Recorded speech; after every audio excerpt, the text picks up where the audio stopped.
Qu'est-ce qui vous met en colère? Mais ce qui me met en colère, c'est le cynisme et c'est le désordre. C'est ça ce qui s'est passé.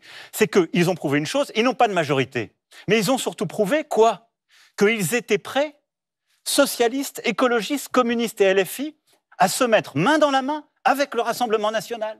Alors qu'il y a la guerre en Europe, qu'il y a la crise, qu'il y a le désarroi de tant de familles et qu'il nous faut être aux côtés des Français. J'ai vu en même temps, ces derniers jours, au Parlement, qu'il y a des députés d'un groupe justement intermédiaire du centre, qu'on appelle l'IOT, qu'il y a les parlementaires du groupe Les Républicains qui n'ont pas voté cette motion de censure.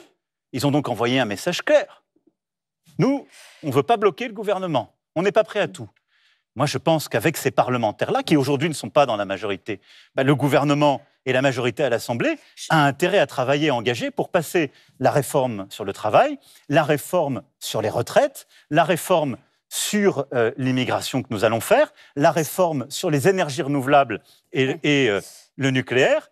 Et oui, je souhaite qu'il y ait une alliance. Au fond, nous devons passer cette tempête. C'est la première chose que je leur dis. Et nous allons la passer ensemble. On en a passé d'autres, comme la crise Covid. Et donc, pour traverser cette tempête, on doit protéger les plus faibles.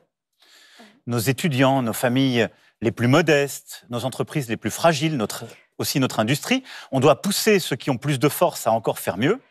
Si certains sont prêts à s'engager, à dire « Nous, on ne veut pas aller jusqu'à 65 ans, mais par exemple, on serait prêt à aller jusqu'à 64 ans, mais en contrepartie, si vous faites ce geste, on est prêt à travailler un peu plus de trimestres. » Parce qu'il y a une autre façon de faire, ce n'est pas que l'âge légal, c'est travailler un peu plus de trimestres. Moi, je suis ouvert.